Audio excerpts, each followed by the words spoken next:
Once upon a time, in a land far, far away, 18 people died, or so scholars say. Some say that only 15 people died that day, but either way, these deaths were needless, and there was no reason for these people to have died. Well, maybe it isn't really a land far, far away. In fact, the land was Manchester, England, in the August of 1819. During this time, roughly 2% of people could actually vote. With 10 million people in the country, only 32,000 men had cast a vote in the 1818 election. That's 13% of men, not including the women and other people who could not vote and were excluded from that rule. As one can imagine, tensions had been building ever since liberalism started rippling through across Europe after the French Revolution. Protests occurred frequently, but none had ever escalated to this level or gotten extremely violent. For the most part, the people were peaceful and simply gathered to show flags or hear people speak, as was the case for the gathering that led to the Peterloo massacre. Dressed in their Sunday best, the masses gathered in St. Peter's Square on August 16, 1819. About 60,000 average people, those outside the 2% of eligible voters, made their way to the square. This map shows what scholars believe was the organization of the gathering. Fraternities and other groups came in clusters, carrying flags that they had made to represent their group or their central message. According to eyewitness accounts, these banners said things such as reform, universal suffrage, and equal representation. These came to make a demonstration of their requests and hear Henry Hunt speak.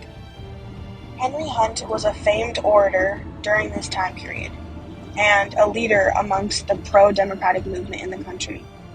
He was gaining traction and people were interested in hearing him speak, especially on the topic of universal suffrage. The people who gathered to hear him were along the same beliefs he held: pro-democracy and anti-poverty. Contemporary interpretations of documents from the time assume that these people were largely peaceful and had no intention of inciting violence or injuring people. Of course, there is no way to entirely know if that is true, but the actions of the people gave no indication of what would happen next. A group of local magistrates watching from the sidelines. Some say they were in a building watching from a window, and others say they were just on the edge of the square, panicked at the sight of the huge group of commoners gathering. With the scenes of the French Revolution and the overthrow of multiple monarchs between 1789 and 1815 fresh in their minds, the magistrates tried ineffectively to tell the crowd to disperse. With nothing changing and the crowd growing, a local infantry, the yeomanry, were ordered to arrest the speakers at the event. In a quick escalation, the crowd started linking arms and attempting to keep the military out. None of the civilians were armed, and only a few were successful in trying to defend themselves and those around them. Some of the yeomanry had personal grudges against the speakers themselves and added yet another unethical element to their count. Scholars say that the yeomanry had freshly sharpened their swords and came in blazing, taking down the crowd. Scholars agree that between 15 and 18 people were killed that day, along with 500 people injured. Around 2 p.m., the skirmish was over, and the square was littered with bodies and the remaining flags left by the groups. Nearly immediately following the massacre, the newspapers were comparing it to the Waterloo massacre that occurred several years before with Napoleon. Soon, the incident was dubbed Peterloo, the Peterloo massacre. The magistrates that had called on the yeomanry to handle the problem at Peterloo were staunch supporters of Lord Liverpool's Tory government that was running Britain at the time. The government was strongly opposed to giving voting rights to uneducated people and thought that democracy was dangerous.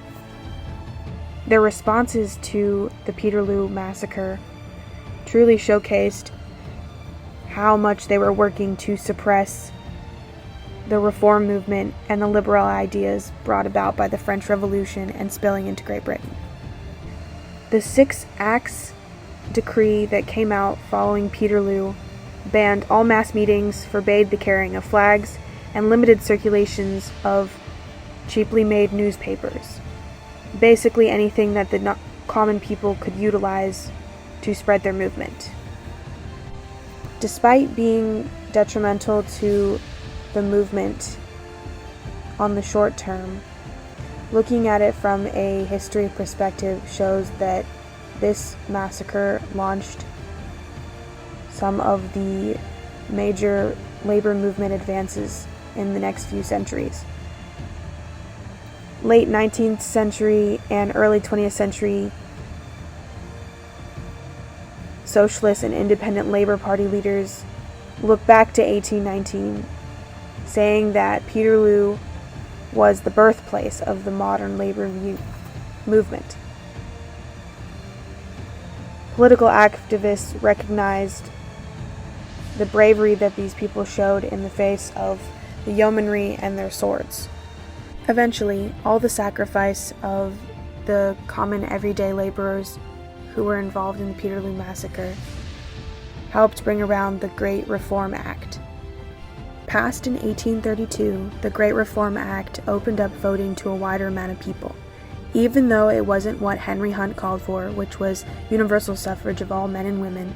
It was a large step in the direction that the laborers had protested for that day in St. Peter's Square.